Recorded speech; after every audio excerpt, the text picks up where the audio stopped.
Do you feel like you don't fit in? Or maybe you used to feel more like you fit in, but now the person who you're becoming at this time no longer fits into the life that you've had. Maybe the work in the world that you've had, or relationships that you've had, even your body might not quite feel like they fit anymore. Every person who has come to me recently for a human design reading, and there have been a number of them, have expressed this feeling. Whether it's that what they're doing doesn't quite fit, they don't feel like they fit, they feel that they think differently, they see things differently, and this is only increasing. And for some of them, this is disruptive and uncomfortable, but also exciting. And the potential of what's possible is beginning to be revealed. I know that for me, for much of my early life, I did try to fit in. I tried to find my place, although I always had a feeling that I was different. And there is an explanation for this in the human design system that I want to share with you today. But before I dive into that, I want to point out that we are in a time individually, tribally, and collectively in huge transformation. We are evolving, and we are evolving at an increasing rate. It is accelerating. One of the things that you can see that's even reported upon in mainstream media is that many people are deciding that they don't want to keep doing work the way that they used to. People are quitting their jobs in record numbers coming out of the pandemic because they had the opportunity to slow down, to work at home, to have more autonomy and more command over their daily schedule than they did when they had to commute and put on a suit and go into an office and fit in to whatever was expected of them in that place. And now that more and more companies are asking people to come back or requiring them to come back into the office, people are quitting their job in record numbers. Maybe you're one of them, or someone in your family is, or a close friend. This is a very striking phenomenon, which I actually think is great, because what it's saying to me at any rate is that people just do not want to put up with things that don't have meaning for them, that are putting them into boxes or into straitjackets that they don't feel is in their highest good. This is all beneficial individually, tribally, and collectively for us. So this is just one of many examples of how things are changing. We are reassessing the stories that we have lived inside of really for centuries. And we need to, because those stories have led us to the precipice of environmental disaster. They have fueled climate change and the collapse of our ecosystems and the destruction of forests and the pollution of oceans and on, right? This is a story of progress that says that we can just take and take and take and take from the earth, and we can pollute and we can create poisons that we can then put into the air and into the water and into the soil, which we share with all of the other species on the planet. And there are many, many of them, not just human beings. And that this, somehow we thought that this was a way that we were going to be able to live forever. And we're realizing we really can't.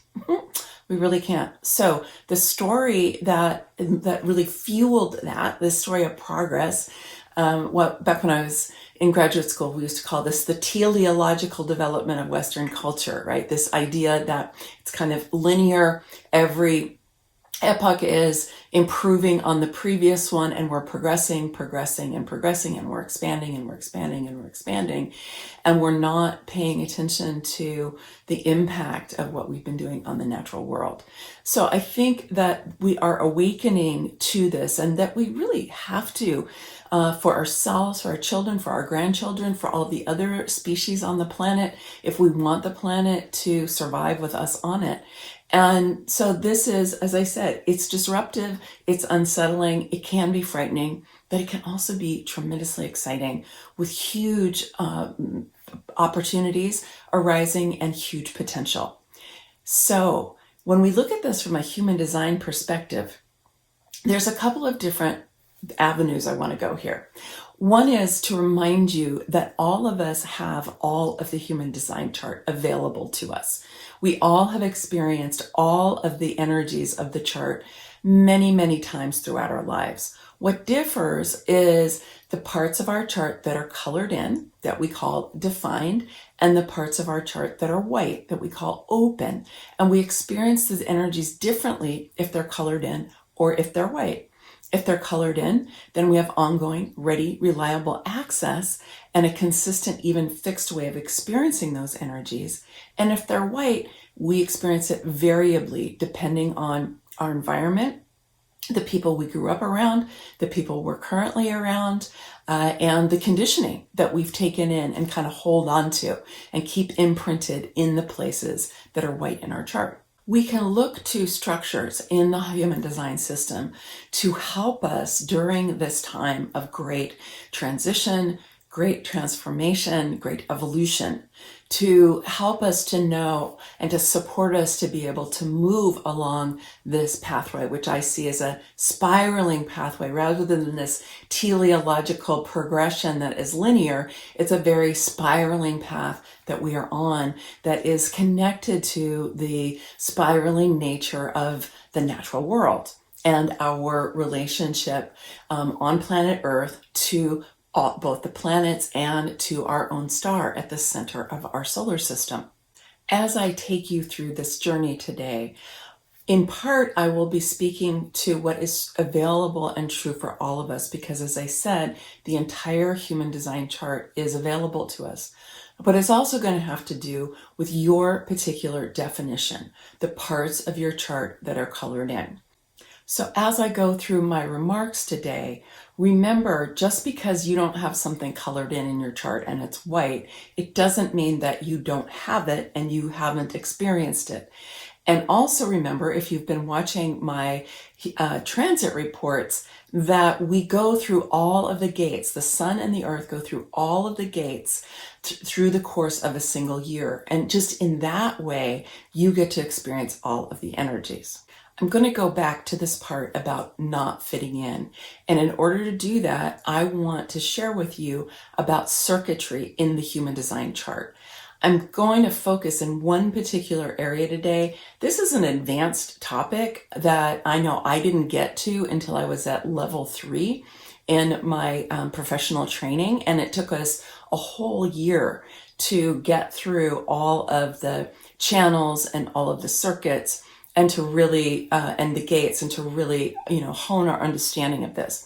So I'm going to break it down for you and I'm going to translate it, and I'm going to emphasize the parts that are useful for you that you can take with you and really use to analyze your own life and understand your own life. And I hope to guide you in some ways into the future. Sometimes when people talk about circuitry in the human design chart, they refer to like the electrical system in your house, right? Where you have wires going through and you have switches and you have outlets and so on. And very often people are referring to how energy is flowing through the chart. What I want to emphasize more here today is the quality and the character of the different types of circuits that are in the human design chart. I have found this enormously beneficial in understanding myself, and I always refer to it when I do readings for people, because I have found that my clients find this extraordinarily beneficial also. It really illuminates things. There are 3 main circuits in the human design system. One is the individual circuits, the second is tribal circuitry, and the third is collective. Individual circuitry emphasizes what is going on and what is true for the individual. It has more to do with our own inner landscape and our own personal development. It's also where the evolutionary impulse comes into our human design system and how it expresses itself. Tribal circuitry is kind of what you think about it. It's about our relationships, particularly our closer in relationships, our beloveds, our families, our parents, our children, our siblings, and the people who are close in, our good friends, our neighbors, and our communities on a smaller level. And the emphasis in tribal energy has a lot more to do with our relatedness, and generally that energy is about what's good for the group is more significant than what's good for the individual. Collective circuitry is really about kind of the big things, okay? It has to do with like countries, the organization of countries, like governments, or of states or cities. Has to do with things like railways and roads and the internet. And interestingly enough, it's associated with the left brain and the right brain. And they have two different ways of kind of experiencing and expressing and being able to touch into and analyze and understand these big aspects, right? The big picture. So the left brain side is more about patterns, and the right brain side is more about space and also our connection to oneness. There's a lot to unpack in all of these circuits, and I'm just, like I said, I'm going to zero in on something today, which is very relevant regarding this piece about fitting in or not. Individual circuitry, which is the largest of the three circuits, is here to be different. It's here to bring change. It does not fit in. It's not designed to fit in.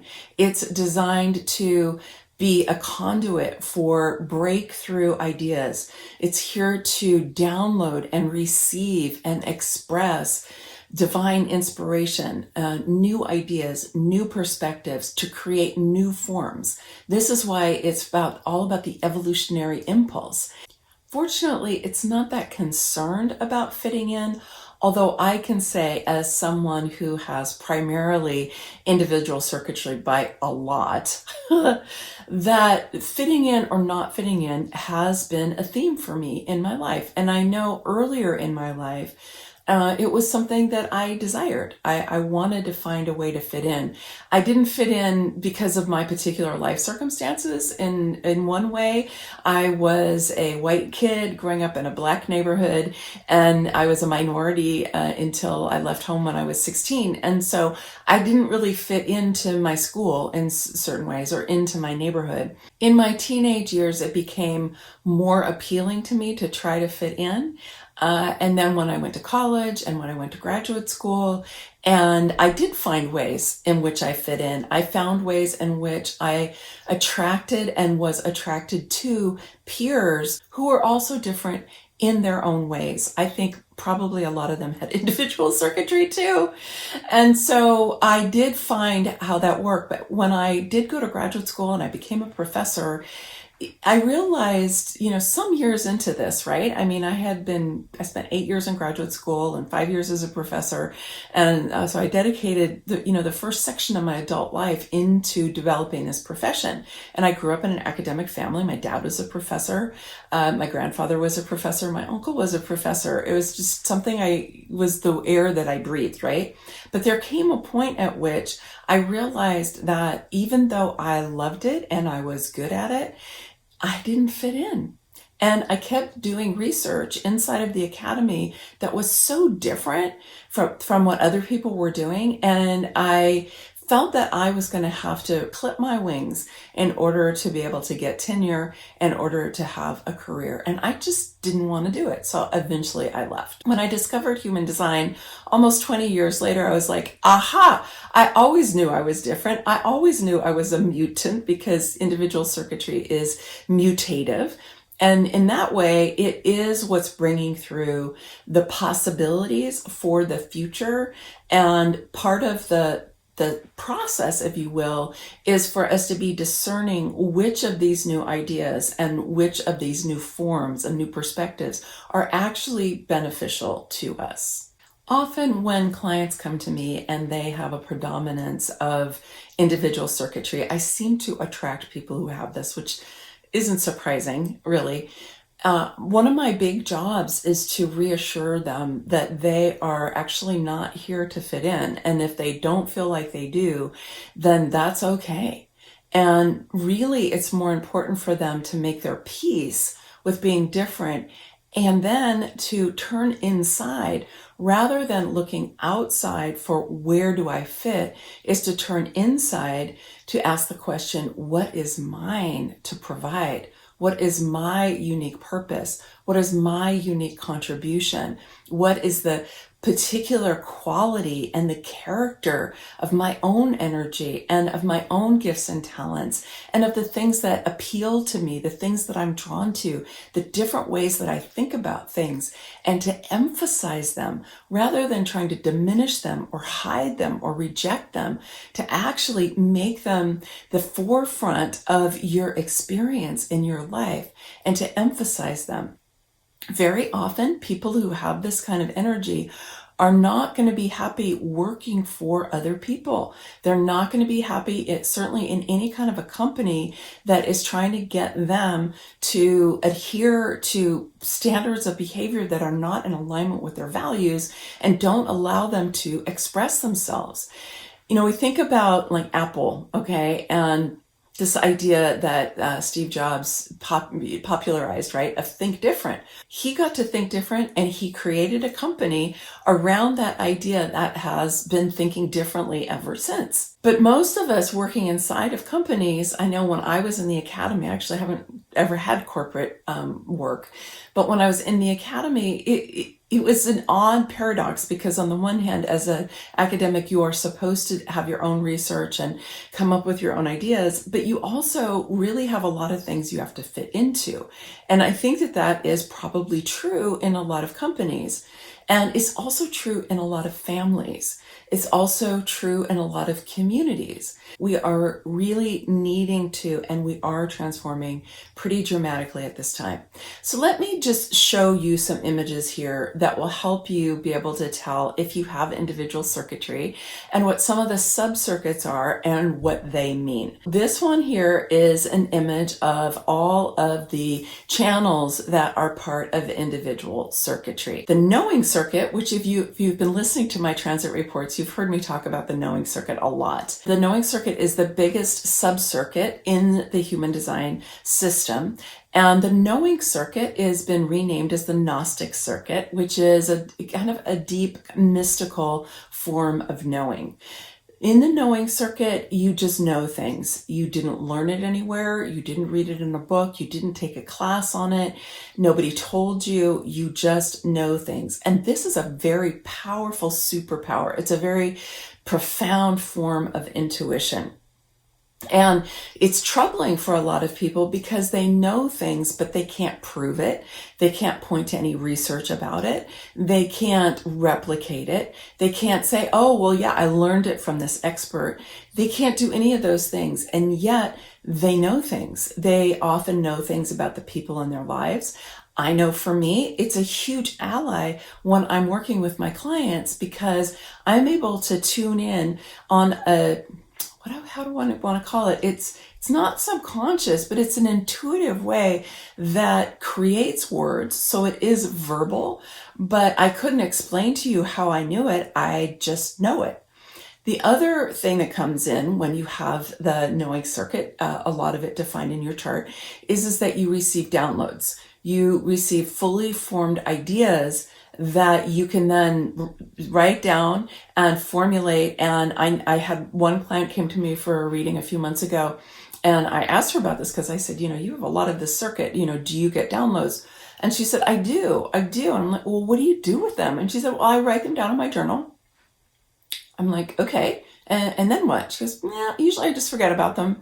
And I'm like, really? Well, why do you do that? She goes, because I never know whether to believe them or what value they have or what I should do with them. I don't really have any idea. I mostly just put them aside. So this is a woman in her 30s. And I said to her, you are receiving divine inspiration. And you came to me partly because you wanted to know what you were going to do on your life path and how human design could help you with that. I want you to know that what you're receiving in that way, that divine inspiration, that divine guidance, it's going to help you with your path. It's going to give you indicators about where you can go with what's right for you. And she sort of looked at me like, really? I was like, yes, really. This is something to cherish and to honor and to work with in your life. She told me she had received an entire concept plus bullet points for an article. And I was like, well, what did you do with it? She said, I didn't really do anything of it. And I said, well, why don't you write it up and send it to Elephant Journal or send it to medium.com and just see if you can get any of this published. Or if you want to, you could start a blog and you can just start writing and putting it out there. And don't worry about where it's going to lead you right now, because you may not know, and that's okay. You don't need to know yet, but just take the next steps. This was a really revolutionary idea for her because she had actually never had the confidence to share what she was receiving with other people or to believe that it was valuable. So if you have this experience, then I really encourage you to honor it, value it, respect it, realize that, the universe, the flow of life is talking to you and is providing you with new information, new possibilities that may just be answers to your prayers, right? I had I did 3 readings in this last week with people who all had a preponderance of individual circuitry. And for all of them, they knew that they were receiving downloads. Some of them were, one woman was working with hers quite a bit, but she also didn't really know what to do with it. She just was willing to receive it and to take some actions on it. And she was writing it down, but she didn't quite know what to do with it. Another one didn't really believe it. She was like, I want to believe this. I want to know that this is real, but I kind of don't. And another one was her head was deeply undermining and attacking what she was receiving because it didn't fit in with other people in her life. It didn't fit in with the way she had been raised. It didn't fit in with the overculture telling her how she should be, what she should be doing at her stage of life. And so she had a deep conflict inside of herself. So with all of them, I was like, your knowing that is coming to you through the knowing circuit is a superpower. It's to be cherished. Even if you just start writing it down, if you haven't been writing it down. If you've been writing it down, start sharing it with others. See if you can share your writing somewhere. Start asking yourself, what next steps could I take with this divine guidance that I'm receiving? This is a place where I actually love to coach people, is when they have this kind of thing going on, because I can help guide them into believing this, acting on it, making it real in their lives, and opening it up so that they can take this superpower, this blessing, this gift that they have, and utilize it in their life forever after. This next image is of the integration circuit, and it's a little bit of a complex wiring here, and I'm not going to go into that right now, but there are 3 different channels that are overlapping in 3 different circuits, okay? So there's the knowing circuit, the integration circuit, and the centering circuit that are all overlapping right here in this one image. But I'm going to talk about the integration circuit. In quantum human design, it's been renamed as the unifying circuit. And it's highly, highly individual, mutative, auditory. People who have this tend to hear voices. They could be musicians or sound engineers. They can be very highly attuned to different kinds of sounds. I know for me, I have very strong hearing. I also do hear voices. This is how I connect with my non-physical allies is that I hear what they have to say to me. And so if you are one of those people who hear voices, you might want to look and see if you've got some of that integration circuit, because in all likelihood that you do. It's a huge gift. Again, another superpower. It's another way that we can tap into the inspiration and guidance that is coming in from non-physical, okay, from the flow of life. If you have guides or angels, or ascended masters that you work with, all of them can be sending you information through this circuitry. One thing about this is it really needs some time. I think that's the reason it was originally named the integration circuit. The kind of intuition that you receive here needs time for you to be able to absorb it, digest it, integrate it, and understand really what it's all about. I know my human design mentor, Karen Curry Parker, said once in our training that people who have a lot of this, it's almost the equivalent as if you were emotionally defined. If you have emotional definition, you really need to have time to slow down to make sure that you get clarity. Because you can have different feelings and different impulses on different days and at different times. And this can also happen if you have a lot of the integration circuit. And I have found that very beneficial. I am not emotionally defined, but I have found that I do much better if I allow myself some more time. Part of that also has to do with what we're receiving here. You know, it's out of the box. It's different. It's leading edge. It's something that, like I said, it doesn't fit in. And you need to give yourself time and space to get clear about what it is that the message that you're receiving, how your body feels about it, and how it's going to make a difference in your life. It's not necessarily something you're going to know right away. And what I have discovered in working with clients and also with myself is that if I do take action on things immediately, sometimes it's not the right action, especially if I'm not checking with my sacral authority or whatever your inner authority is to find out if it really is the right time or if you really have discerned what it's all about for you. So if you have quite a bit of this, I would say take the time to get super clear. The last sub-circuit of individual circuitry is here. It's called the centering circuit. And it's a small circuit. It only has 2 channels, but it's very powerful. And the reason it's powerful, it has what we call aura busting qualities. It is very similar to the defense circuit in this way that also has aura busting qualities. Now, what does that mean? It means that this energy is penetrating, okay? And that other people will feel this energy if you have it. I have most of this circuit. I have 3 out of the 4 gates defined in my chart. And so I have a lot of this energy. I think that it's something that I've really had to learn to work with because having aura busting qualities can make you very influential. It can really help you as a teacher, as a mentor, as a coach, because it can support other people to receive what it is that you're providing. But it can also be detrimental to others if you're not careful and respectful with it, because you can enforce your own energy on other people in ways that might not feel good to them. So I've learned to really manage this energy and utilize it when it was appropriate, and also to hold on to it and not allow it to kind of take over, or for me to unconsciously manipulate or control using that energy, which I think I probably did when I was younger because I didn't really get what was going on. If you have a lot of this circuit, you might want to just check that out for yourself and realize that people are going to feel you.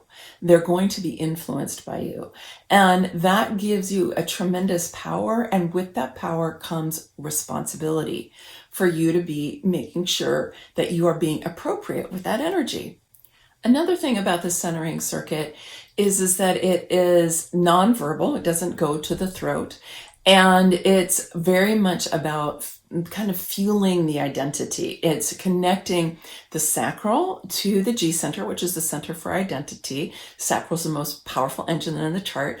And then it also connects to the will center on the other side. And so that is yet another engine. So there's 2 engines that are fueling your identity in the G center. So what this means is that your energy around your sense of who you are is very strong. And this can be very attractive to other people. And they might just want to come and be around you.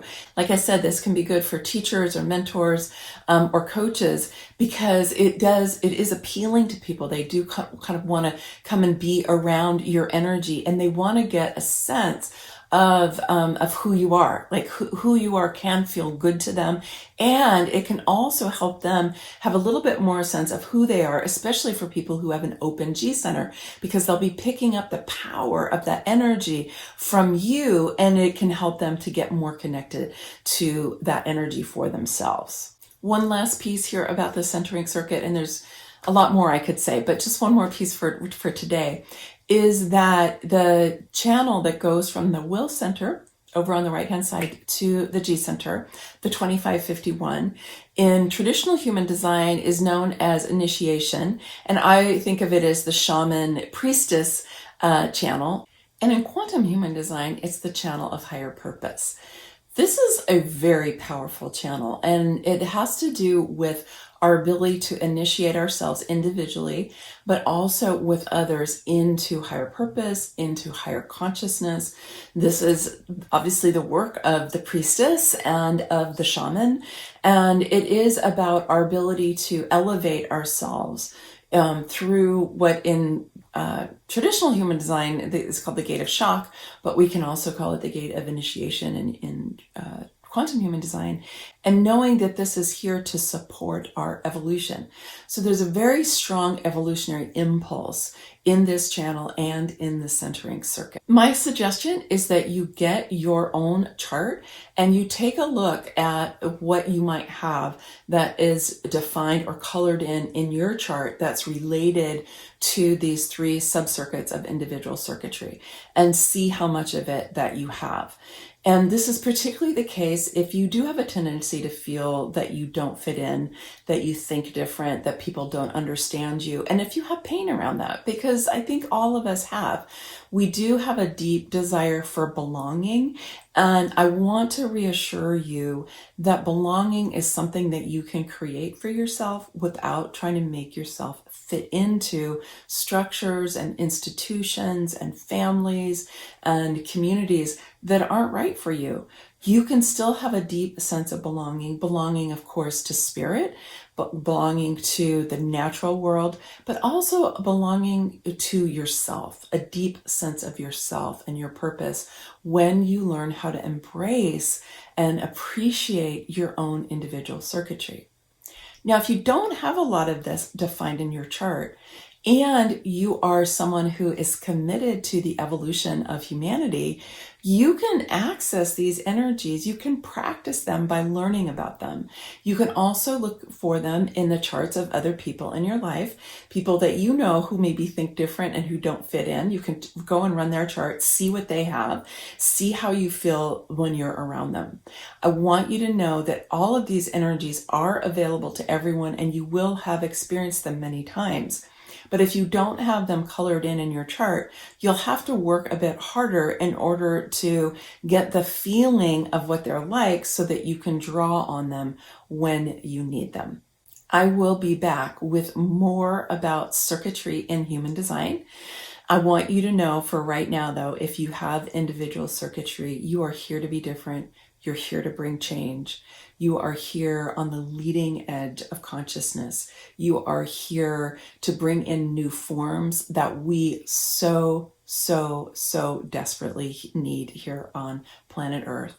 I hope you feel full permission to be yourself, to listen to what you receive, to trust and honor who you are, and then to help make the changes that we are all longing for in creating our new world. Many blessings, much love.